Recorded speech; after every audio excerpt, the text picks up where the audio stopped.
कि दिल्ली की जनता ने जो उनको जिम्मेवारी सौंपी है, मिल करके उस काम को करना है। और ढेरों साधुवाद देना चाहूंगी भारत जैसे विश्व के सबसे बड़े लोकतंत्र का नेतृत्व करने वाले आदरणीय प्रधानमंत्री श्रीमान नरेंद्र मोदी जी को, जिन्होंने दिल्ली को एक ऐसे कुप्रशासन से, ऐसी आपदा से मुक्त कराया जिसके कारण से दिल्ली वासी 10 साल से अधिक समय से जो दर्द झेल रहे थे, जो तकलीफ पा रहे थे, आदरणीय प्रधानमंत्री मोदी जी के नेतृत्व में उस आपदा से दिल्ली मुक्त हो पाई। प्रचंड जीत भारतीय जनता पार्टी को मिली। दिल्ली ने भर भर के आशीर्वाद दिया और मैं भी आज इस सदन में दिल्ली की जनता को इस सदन के माध्यम से ये बताना चाहती हूं कि जो संकल्प पत्र में वायदे दिल्ली की जनता के साथ किए गए हैं, जब तक वो पूरे नहीं होंगे, मैं और मेरी पूरी टीम चैन की सांस नहीं लेंगे। दृढ़ संकल्प है, पूरी समर्पण के साथ, एक निष्ठा के साथ, उत्साह के साथ दिल्ली में काम करना है। वो लोग जो पहले इस सदन का उपयोग केवल और केवल माननीय उपराज्यपाल जी को, माननीय प्रधानमंत्री जी को आपत्तिजनक, अपमानजनक, अभद्र शब्दों का इस्तेमाल करते हुए इस सदन का उपयोग करते थे, आज इस सदन का उपयोग दिल्ली की जनता की भलाई के लिए, योजनाएं बनाने के लिए, उनके क्रियान्वयन के लिए और दिल्ली को विकसित दिल्ली बनाने के लिए इसका उपयोग होने वाला है। माननीय अध्यक्ष जी, आज आपके माध्यम से मैं ये कहना चाहती हूँ, 20 तारीख को जब शपथ ग्रहण हुआ, उसी दिन एक एक पल का उपयोग करते हुए हमने कोई विजय उत्सव मनाने के लिए नहीं निकल पड़े। हम आए सचिवालय में, हमारी पूरी टीम ने अपना ऑफिस का कार्यभार संभाला। हमने पहली कैबिनेट की मीटिंग पहले दिन, शपथ वाले दिन ही करी और जिसके कारण से पिछली सरकार के कारण से लंबित आयुष्मान योजना को हमने पहली कैबिनेट मीटिंग में पास किया। हम घर नहीं गए कि मिठाई खानी है, खिलानी है, ढोल बजाने हैं। हम लोग उस दिन पूरा दिन अलग अलग विभागों की मीटिंगों में लगे रहे। हम गए यमुना जी पे आरती करने के लिए, अपना संकल्प दोहराने के लिए कि हे मां यमुना, जो हमने वायदा किया है, जो हमारे प्रधानमंत्री जी ने यमुना जी के लिए स्वप्न देखा है, जो दिल्ली की जनता का अधिकार है, इस यमुना मां को स्वच्छ बनाने के लिए पूरा काम कर लेंगे। हम पूरा दिन उसी काम में लगे रहे। आज 8 दिन और 9वां दिन आज माने तो एक एक दिन मैं और मेरे मंत्री और मेरे विधायकगण अपने क्षेत्र की जनता के साथ मिल करके दिल्ली को कैसे सुधारना है, क्या क्या काम होने हैं, केवल जनता के बीच में जा करके वो काम कर रहे हैं। इससे पहले ये लवली जी ने सदन में एक बात कही थी, वो बिल्कुल सही बात है कि पहले जनता को अपेक्षाएं शायद बड़े बड़े प्रोजेक्ट की होती थी कि भाई कम्युनिटी हॉल बना दीजिए, कॉलेज बना दीजिए, स्कूल बना दीजिए, पर 10 सालों में जनता इस लेवल पे आके खड़ी हो गई कि वो कहती कि मेरा सीवर साफ करा दो, मेरी नाली बनवा दो, मेरे गड्ढे भरवा दो। इस कदर दिल्ली की जनता को परेशान करके वर्षों पीछे धकेलने वाली सरकारें आज यहां पर नहीं है। आज विपक्ष सामने बैठा होता तो शायद बात करने में कुछ मजा आता, उनके सामने कहने में, उनकी बातें बताने में। दूसरे ही दिन जब शपथ ग्रहण था तो आतिशी जी मेरे कमरे पे आ गई सब विधायकों को लेकर के, और मैंने तो देखा वो तो पहले दिन से ही इसी कार्य में लग गई थी कि क्या किया जाए, कैसे पब्लिसिटी पाई जाए, कैसे मीडिया में आए जाए। बैनर बना लिए गए कि 2,500 रुपए कब दोगे। मैंने उनको साथ सम्मान अपने कमरे में बुलाया, बिठाया, पूछा कि बताइए भाई क्या कह रही हैं आप। उन्होंने कहा जी 2,500 रुपए कब दोगे। मैं कहा बड़ी अच्छी बात है, आपको बड़ी चिंता है कि 2,500 रुपए कब मिलेंगे। मैं कहा आतिशी जी, आप जिस 2,500 की बात कर रही हैं आप चिंता ना करें, ये जिम्मेवारी हमारी है। जनता को जो प्रण किया है, जनता के लिए जो वादे किए हैं वो काम हम करेंगे। पर इस बात पे जरूर मुझे हंसी आती है कि 10 साल का कार्यकाल, 3-3 बार की सरकार बनने के बाद सैकड़ों वादे किए, एक भी पूरा नहीं किया। और उसके बाद उनकी इतनी हिम्मत हो जाती है कि हमसे आके पूछते हैं कि ये कब होगा। तो पंजाब में नहीं दिया, दिल्ली में जो जो कहा नहीं दिया, वो काम कुछ किया नहीं, और हमसे आके पूछते हैं कि बताइए कब देंगे। तो मैंने भी मन में किसी शायर की कही हुई 2 लाइनें मुझे ध्यान आई कि बागवान ने भी न जाने कैसे कैसे शौक पाल रखे हैं। 10 साल का राज किया भाई, एक बार जीते तो 67 सीटें आ गई, दूसरी बार फिर 62 आ गई, फिर तीसरी बार फिर मौका मिल गया। तो दिल्ली की जनता के शौक निराले थे, क्या उम्मीदें थी उनको उनसे कि बागवान ने भी न जाने कैसे कैसे शौक पाल रखे हैं, फूलों के गमलों में कांटे संभाल रखे हैं। और इस सियासत में तो चित भी इनकी, पट भी इनकी, हमने क्या बेवजह सिक्के उछाल रखे हैं। मतलब जब ये सरकार में थे तो भी यही धरने पे बैठते थे, और आज जब ये विपक्ष में हैं तो हमसे सवाल पूछते हैं कि कब करेंगे। भैया ये सरकार में थे तब भी जल मंत्री होने के बावजूद आतिशी जी धरने पे बैठ जाती थी काम करने की बजाय। माननीय मुख्यमंत्री जी जो उस समय होते थे वो तो 26 जनवरी वाले दिन जाके धरने पे बैठ गए। तो इन तो धरना पार्टी है। इन्होंने अपने कार्यकाल में केवल प्रेस कॉन्फ्रेंस, केवल बाइट देना, केवल इंस्टाग्राम ट्विटर पे पोस्टर डालना और मन गढ़ंत कहानियां बनाना, इसके अलावा किया क्या है। इनके विचार, इनकी सोच जिस कदर स्पीड में चलती है उसको तो कोई फॉलो नहीं कर सकता भाई। वो तो यमुना जी में जहर डाल देंगे, इस जन्म में तो जिता नहीं सकते, हरा नहीं सकते, ऐसी ऐसी बात करने वाले, घमंड से भरे हुए, अहंकार से भरे हुए। घमंड और अहंकार तो रावण का भी नहीं चला, तो ये क्या चीज थे। जनता ने एक बार में दिखा दिया कि जनता जब चाहती है तो सर पे भी बिठाती है, और जनता के दिल में से उतर जाओ तो वो सड़क पे भी ला देती है। तो धरने की पार्टी फिर से धरने पे जा बैठी। मैं तो कहती हूँ ये जनता का काम है, जनता ने जो किया है वो उनको समझना पड़ेगा। चैलेंजेस बहुत हैं, बहुत सारी कठिनाइयां हैं, और मैं तो इतना समझ पाई कि जो आतिशी जी बार बार कह रही थी कि कब देंगे कब देंगे, क्योंकि उन्हें पता है कि वो जो सिस्टम छोड़ के गई हैं, जो खजाने खाली करके गई है, वो भी ये सोचती है देंगे कैसे, जरा पूछे तो सही कब देंगे। परंतु मैं पूरे विपक्ष को ये बताना चाहती हूं कि आज आप जिस भी परिस्थिति में दिल्ली को छोड़ के गए हैं, दिल्ली के लिए जो काम हमें करने हैं, दिल्ली को नरेंद्र मोदी जी का जो स्वप्न है, जो विजन है दिल्ली के लिए, विकसित दिल्ली का, उसको पूरा करने के लिए हमें जो भी करना पड़ेगा इस दिल्ली के लिए हम करेंगे। दृढ़ता के साथ, संकल्प के साथ, मेहनत के साथ, ईमानदारी के साथ हर एक काम को किया जाएगा। आप लोगों के जैसे नहीं, क्योंकि आपको वादे तो करने आते हैं, निभाने नहीं आते थे। आपको दिल्ली की जनता का दर्द का प्रचार करना तो आता था, परंतु उसके लिए काम करना नहीं आता था। आज हम दिल्ली की जनता का जो दिल का दर्द है उसका एहसास भी हमें है, और उसका उपचार भी हम करेंगे, ये मैं आज आपको बताना चाहता हूं।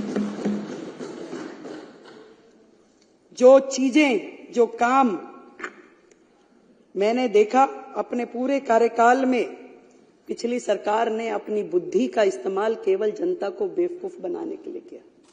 बेवकूफ बनाती रही, कहती रही, वर्गलाती रही, और जब जब काम नहीं हुआ तो गलियाती रही। कभी राज्यपाल जी का नाम लेके, कभी प्रधानमंत्री जी का नाम लेके तो जनता ने सोचा कि भाई जब करना उन्होंने ही है तो उन्हीं के हाथों में सत्ता सौंप देते हैं। तो इस बार पूर्ण बहुमत की जो सरकार जनता ने बनाई है, दिल की गहराई से मैं दिल्ली की जनता का बहुत बहुत धन्यवाद करती हूं। और कहना चाहूंगी जितने काम दिल्ली में करने वाले हैं, देखिए केजरीवाल साहब ने अपना बंगला, अपना शीश महल तो बना लिया, पर ये नहीं सोचा कि लाखों लोग जो झुग्गियों में रहते हैं, जो सड़कों में रहते हैं, जिनके सर पे छत नहीं है, उनके लिए क्या करना है। उनके लिए उनको छत मिले, उन्हें घर मिले, उसके लिए उन्होंने कोई काम नहीं किया। वो केजरीवाल साहब जो अपने घर का टॉयलेट बनाने के लिए करोड़ों रुपए खर्च देते हैं, दिल्ली के झुग्गीवासी किन शौचालयों का उपयोग कर रहे हैं। आज दिल्ली देश की राजधानी है, फिर भी दिल्ली में सबसे ज्यादा ओपन डेफिकेशन है। ये शर्मनाक हरकत, ये शर्मनाक काम का जिम्मेदार वो सरकार है जिसका राज पिछले इतने साल रहा। एक भी काम वो बताए कि उन्होंने अपने कार्यकाल में शुरू किया और उसे खत्म किया। बची कुची रोटियां, बचे कुछ टुकड़े जो शीला दीक्षित जी के समय के थे, उन्होंने केवल उसी का प्रचार प्रसार किया कि हमने ये कर दिया, हमने वो कर दिया। झूठा फ्रॉड शिक्षा का मॉडल, जिसमें बेचारे बच्चे फेल होते रहे, ड्रॉप आउट होते रहे, परंतु उनका भविष्य अधर में लटका रहा और ये अपना प्रोपोगंडा करते रहे। हमारा शिक्षा का मॉडल, दिल्ली की जनता से पूछो जाके कौन सा शिक्षा मॉडल की बात कर रहे हैं। अभी आशीष भाई ने बताया कि कितने ज्यादा ये लोग केवल अपना सर्वस्व, मैं। केजरीवाल जी ने दिल्ली की जनता के बने हुए उन मकानों में उनको जाने नहीं दिया, उन झुग्गी वासियों को, क्योंकि वो मुख्यमंत्री आवास योजना के नाम से घोषित नहीं हुए। पैसा सरकार देगी, केंद्र की सरकार, नाम तुम्हारा देंगे भाई। ऐसा कहां होता है? तुम लगाते, तुम करते, तुम उसमें अपना नाम लिखते। तुमने तो छोटी छोटी चीजों पे, यानी कि इस सदन में व्हाइट वॉश हुई, उसका भी पत्थर माननीय मुख्यमंत्री जी ने यहां लगा करके छोड़ा हुआ है। तुम तो नाम के इतने भूखे हो। तुमने दिल्ली की जनता को आयुष्मान योजना से महरूम रखा क्योंकि तुम्हारा नाम उसमें नहीं था, उसमें प्रधानमंत्री आयुष्मान योजना था, इसलिए दिल्ली की जनता को तुमने वो मिलने नहीं दिया। पूरे देश की जनता को आयुष्मान का लाभ मिला, पर दिल्ली की जनता उससे महरूम रही, सिर्फ और सिर्फ तुम्हारे अहम के कारण। आज दिल्ली की जनता बाट जो रही है कि कैसे दिल्ली आगे बढ़ेगी, दिल्ली में वो काम होंगे। मैंने बहुत सारे अधिकारियों से मेरी बात हुई, मतलब वो सरकार जो अपने ही अधिकारों को मारती पीटती थी, गाली गलौज करती थी, कैसे काम होते उस सरकार में? अपने ही चीफ सेक्रेटरी को घर में बंद करके पीटना, ये तो माननीय मुख्यमंत्री जी ही कर सकते थे। ऐसे लोग जो इस राज्य से कर वसूल करके दूसरे राज्यों में चुनाव में जाके खर्च करते थे, केवल एजेंडा था कलेक्शन हो जाए और उसके बाद खर्च कहां करना है वो कोई नहीं जानता था। मुझे जब मैंने ये सीएजी का रिपोर्ट प्रस्तुत किया तो रिपोर्टर्स ने पूछा कि 14 की 14 रिपोर्टें एक बार में क्यों नहीं प्रस्तुत करती हैं मुख्यमंत्री जी? मैंने कहा भाई एक कितनी भारी है, एक बार में करूंगी तो हमारे विधायकगण अपने घर रिपोर्ट लेके भी नहीं जा पाएंगे। इतनी भारी भारी रिपोर्टें, एक रिपोर्ट जिसका वजन पता नहीं, हो सकता है ये 3-4 किलो तो लग ही रहा है मुझे। तो इतने पेपर पढ़ना, उनको समझना, तो एक एक करके निकाल रहे हैं तो उनकी सांसें ऊपर नीचे हो रही है और उनकी इतनी हिम्मत नहीं है कि वो सदन में आके सामने बैठ सकें, उसे सुन सकें। उन्हें बहाना चाहिए था, तस्वीर नहीं लगी। मैं उनसे पूछना चाहती हूं, जो सरकार का एडमिनिस्ट्रेटिव हेड है, जो देश की राष्ट्रपति, क्या उनकी फोटो नहीं लगनी चाहिए? आज जिनके माननीय हमारे शहीद भगत सिंह, हमारे बाबा साहब, हम सबके पुरोधा हैं। हमने उनको सम्मानजनक, हमारे दिल में सम्मान है। जितना काम इस दिशा में कि बाबा साहब के सम्मान में देश भर में होना चाहिए, वो नरेंद्र मोदी सरकार ने किया है। आज तक किसी सरकार ने, ना किसी नेता ने इस सम्मान को उन्हें दिया जितना सम्मान मोदी सरकार ने बाबा साहब के चरणों में अर्पित किया है। वो लोग बातें करते हैं, फोटो नहीं लगाई, केवल मात्र बहाना कि मुझे तो लड़के जाना है, किस तरीके से मुझे यहां से बाहर निकले, क्योंकि वो सुन नहीं सकते थे जो बातें इस रिपोर्ट में लिखी हुई है, जो बातें एक एक विधायक यहां बोलेगा, उनकी हिम्मत नहीं थी वो सुनने की, इसलिए वो दौड़ गए कि भाग जाओ भैया, जो मर्जी बोले यहां पे, हम तो बचें। उनको काम क्या है?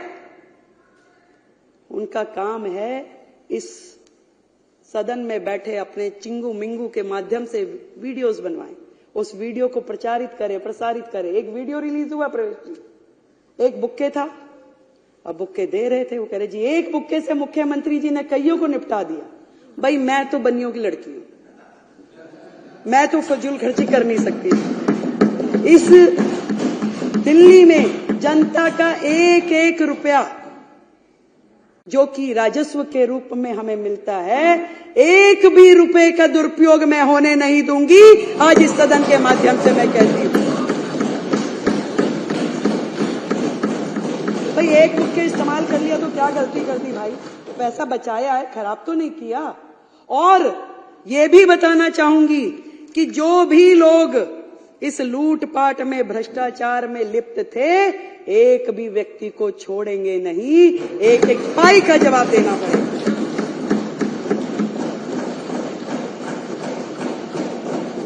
चुनाव के दौरान बहुत सारे पोस्टर लगे, स्टिकर लगे, भाई हो तो ऐसा, भाई हो तो ऐसा, डैश डैश डैश।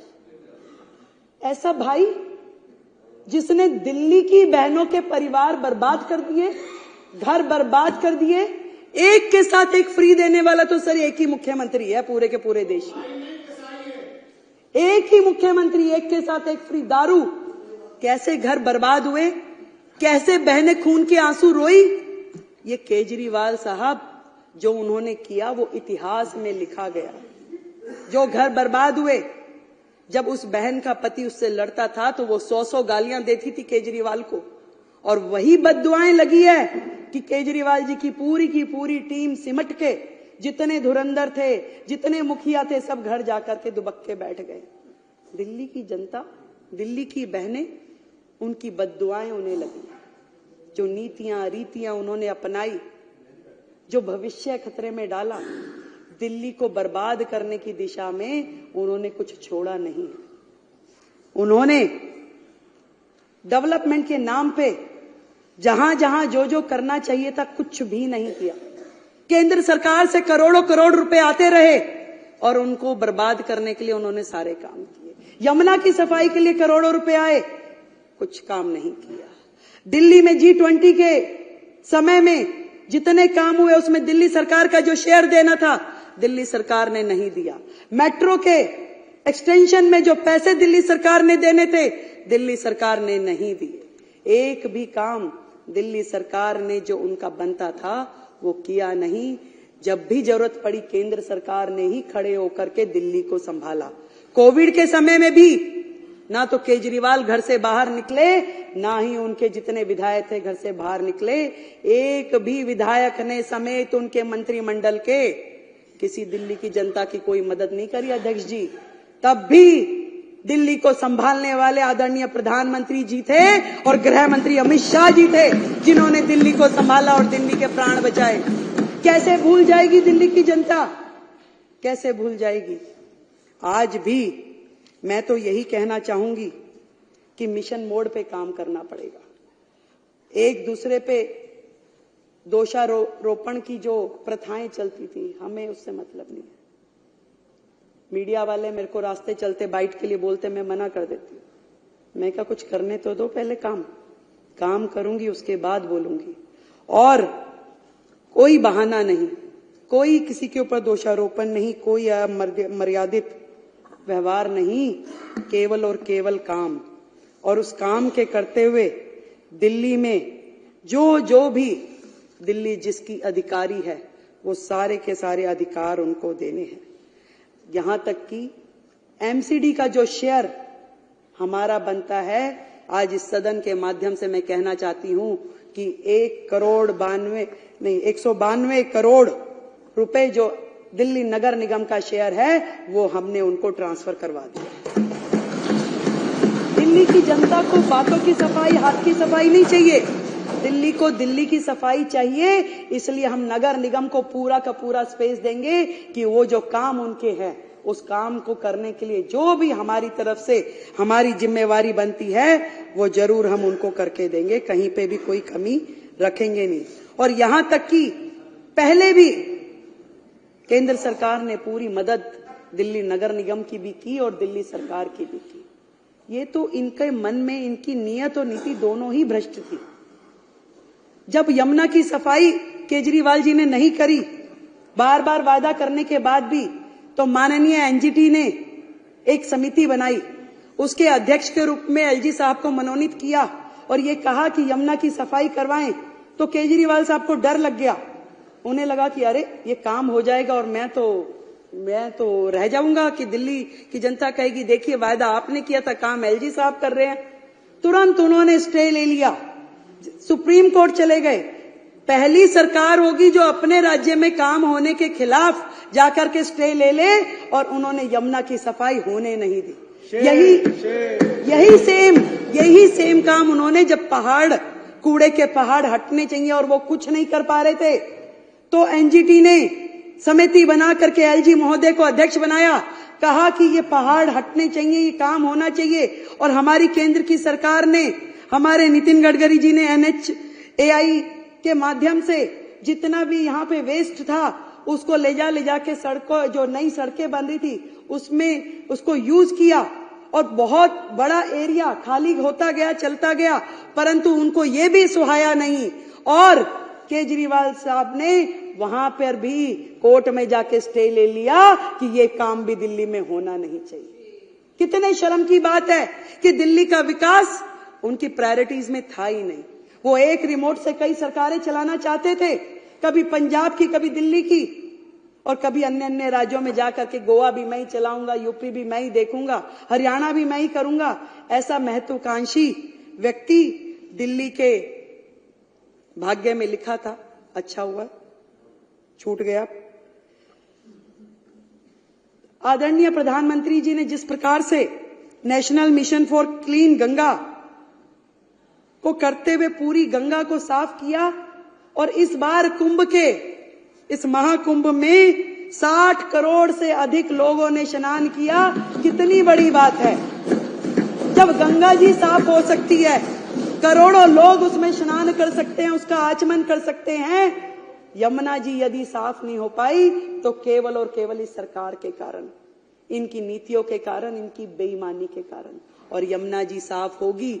आदरणीय प्रधानमंत्री जी ने जो विजन यमुना जी के लिए, दिल्ली के लिए लिया है, निश्चित रूप में इस बार डबल इंजन की सरकार उसके लिए काम करेगी। अभी आशीष जी ने बताया कि माननीय गृह मंत्री जी के साथ जो आज हमारी मीटिंग हुई, मैं सोच रही थी कि इतनी बड़ी सरकार, इतने सारे राज्य, पर दिल्ली के लिए जो उनकी चिंता है, दिल्ली के लिए जो उनका कंसर्न है, वो हम सबका सौभाग्य है कि आज उन्होंने छोटे छोटे विषय पे भी बड़े से बड़े अधिकारियों के साथ में मीटिंग कर ये कहा कि दिल्ली में समर एक्शन प्लान, दिल्ली में मानसून एक्शन प्लान की तैयारी की जाए ताकि दिल्ली की जनता परेशान ना हो, दिल्ली की जनता को वो तकलीफें दोबारा झेलनी ना पड़े। मैं धन्यवाद करती हूं अपने नेतृत्व का, आदरणीय मोदी जी का, आदरणीय अमित शाह जी का, जिन्होंने दिल्ली के लिए एक पूरी तरीके से डेडिकेटेड टीम को